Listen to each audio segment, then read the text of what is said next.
Sa lahat, ako po ay nagpapasalamat po sa lahat ng dumalo, maging sa mga tito ko, lalo po sa pamilya po Lindo Aral kasi lahat po, si Lolo Abit po ang talagang nag-desisyon na ituloy na nga po. At ang mga anak din po ni Lola Abit po lahat ang natulong namin. Mula po kahapon, ng umaga, basa po kami ng ulan, nila Tito Uwin. Ang nila dito, lahat po na makikita ko dito, hindi po ko ginawanan. Talagang naulan po na bagyo po ay, kami po ay takbo dito, hanap po kami ng mga tungko, ng mga gamit. At hanggang madaling araw nga po, hindi po ko nila inawanan kahit po basang-basa po kami lahat. Kaya napaka-blessed po talaga na may family din po na tumutulong sa mga ganito pong events. Kaya sobrang blessed po talaga din ang family namin sa dito po. Maging po sa mga dito namin nga po sa Pampanga na malayo pa po talaga ay meron na po kaming mga ginawang preparation. May GC na po kami na talagang gusto po nila na maging special po yung araw ni Papa kasi minsan nga lang po yung 60th birthday. Kaya ako po ay lubos na nagpapasalamat po sa lahat ng tumulong hanggang sa mga dumalo po. Maraming salamat.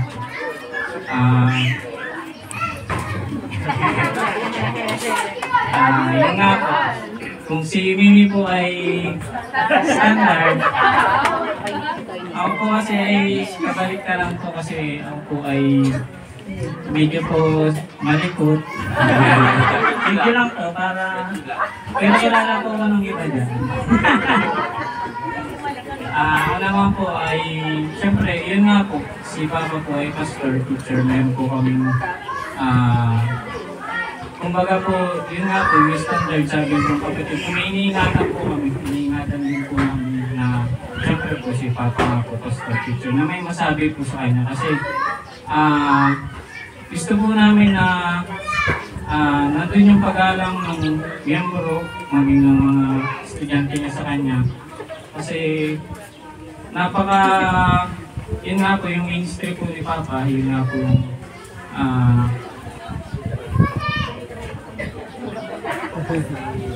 mahirap po yung ministry ni Papa, siya po ay pastorisa po talagang medyo kaya kumbaga po lumaki po kami na may pasan po na pressure kumbaga po. Okay.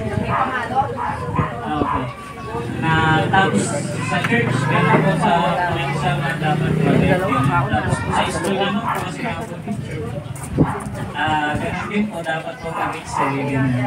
Kaya nagpapasalamat naman po kasi po nandun po na yun nga po, hindi po kami napariwara. Lumaki po kami na lagi po nasa church hanggang sa tumayo na din po kami sa church, sa music ministry. Yun nga po, yung pag-aaral po, kumbaga po nakatapos po kami dahil nga din po nung pressure na yun, which is maganda po na natulog po talaga ng maganda sa aming mga kapatid. Kasi po ay yun nga po, pares po kami nakatapos na. At yun po pinagpapasalamat ko kasi si Papa po retired na, kami po graduate na. Wala na po siyang iisipin kung gusto niya pong mag-mission, nakasuporta po kami. Basta po para sa gawain po ng Panginoon. Yun Papa, hindi ka namin pipigilan po ng gusto mo. Basta sa gawain ng Panginoon, lagi kami nakasuporta nila Mama. Yun nga po sabi ko ng kapatid ko, nakakabahan daw po siya.